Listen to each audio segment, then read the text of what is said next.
Hello and welcome to the Marketplace. Thank you so much for tuning in and watching our program today. We are here in London to take part in the African Leadership Magazine Summit taking place in 2020. It is the first of its kind for this year. We have gathered a lot of dignitaries together to come and talk about what is affecting the global market of Africa and how we together can come forward and make sure that we tackle this problem and not allow ourselves to be behind in this global market. We have our sponsorship here, Reverend Mother Esther Abimbola Ajayi, who is always willing to put her name on what is good and what is right. And you can see the African global market is a cause for all of us to be concerned in. So we have the president of Uganda coming in, who's actually giving us the keynote of this program, and of course our dear Alistair Shoyode, who's also present here putting these two together. So let us go and join in the summit.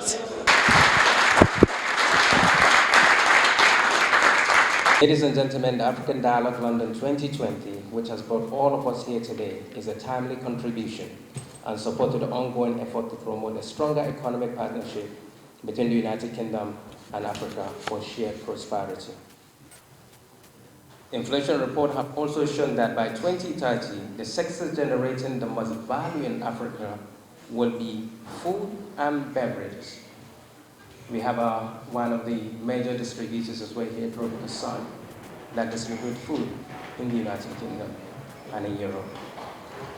Education and transportation, 397 billion. Housing, 390 billion. Consumer goods, 370 billion. Hospitality and recreation, which Uganda surely is leading, especially in the East African countries, in terms of tourism and hospitality, 260 billion. Healthcare, 175 billion. Talking about healthcare, we have another organization, foundation, that is supporting eradicating young adult, young female in terms of good provision of health, and that's Reverend Esther Foundation, which is doing something meaningful in that direction, as well as an education supporting organization. So for all of us here, BAME people, this is really the time to key into African leadership, the message, the delivery, and we seek His Excellency, Mr. President, to help position platforms like the African leadership, platforms that promote Africa, to be able to do what they need to do to sell Africa to the world, not just as a dumping ground, but as an equal partner in prosperity. Special guest and keynote by His Excellency Yoweri Museveni, the President of Uganda, who gave us a breakdown of why Africa has been left behind in this fast-paced technology world, and what Africa must do all it can to catch up. There were talks on investment and how Africa must be ready to trade on the global market. Chief Executive Officer of Africa Leadership Magazine for inviting me to deliver a keynote address on this important occasion. The topic, in quotes, harnessing Africa's potential, the Uganda example, end of quotes, has been central to my various efforts for the last 60 years. As an active participant on the political scene of Africa's journey, social, economic transformation, and in particular Uganda. So I have been there for the last 60 years.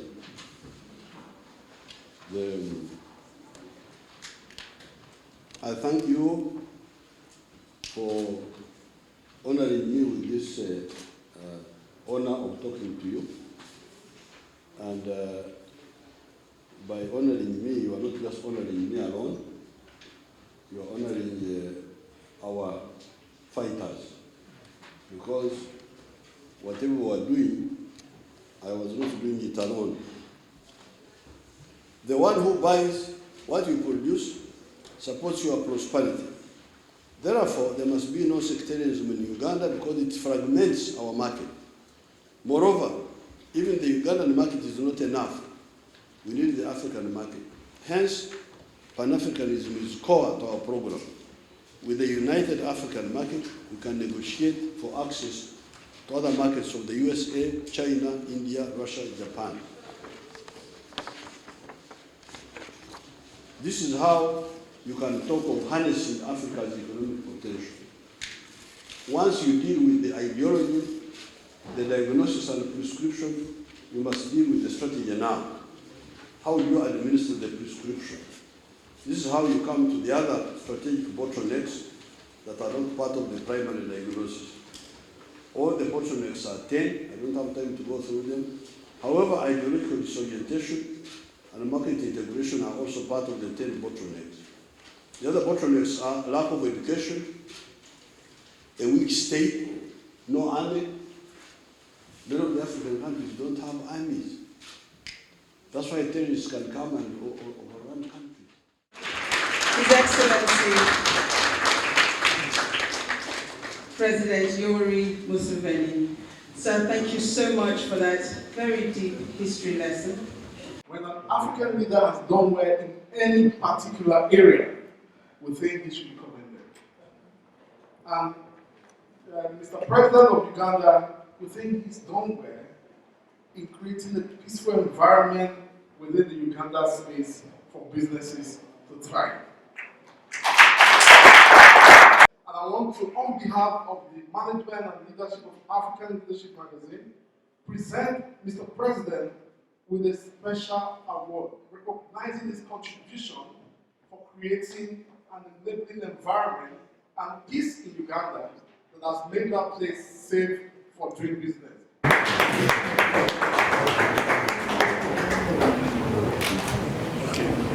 And then on behalf of the magazine, this is a symbol we want to put on your table, say that we support you, and we look forward to a smooth transition as we progress. Thank you very much.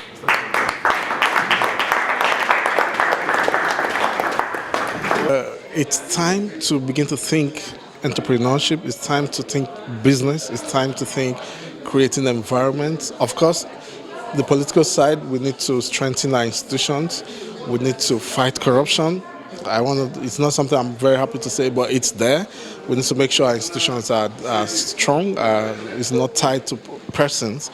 And then we think until businesses begin to engage more, until we begin to create partnerships that really work, and begin to have shared value, then we will not have. So that's why what the African Union is doing, the Intercontinental Free Trade Agreement, is very timely, very key.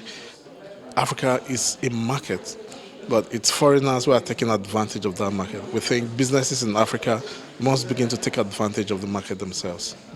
Well, thank you very much. I think what we have seen with the UK-Africa Summit recently is basically almost the whole big economy are looking onto the African continent because we have the population, almost 1 billion of us.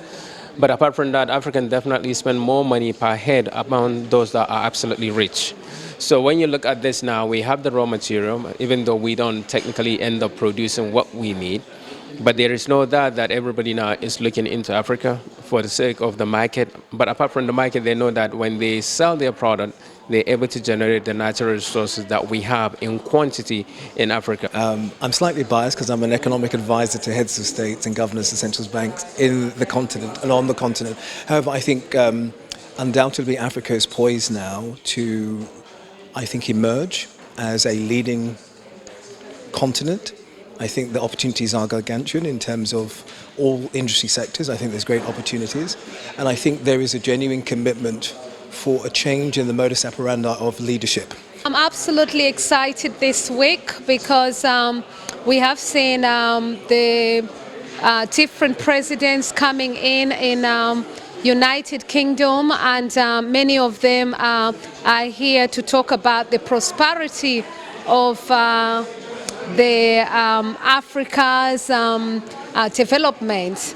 So I'm absolutely excited to see that the African Leadership Magazine is also taking the footsteps to help us tell our African narrative. So thank you so much for staying tuned and watching this program so far. You're watching The Marketplace, and we have come to an end of this program. We want to thank all our sponsors, Reverend Mother Esther Abimbola Ajayi and also Tropical Sun, for putting this event together. As usual, if you have an event, product or service that you want the world to know, look no further. Just give us a call on the numbers below, and we will only be too glad to come and showcase you to the world as the global market. Give us a call and we will be there. There is no place that is too far for us as the Marketplace, as you know. It's your girl Phoebe Dadu reporting for Ben TV, The Marketplace. Stay tuned.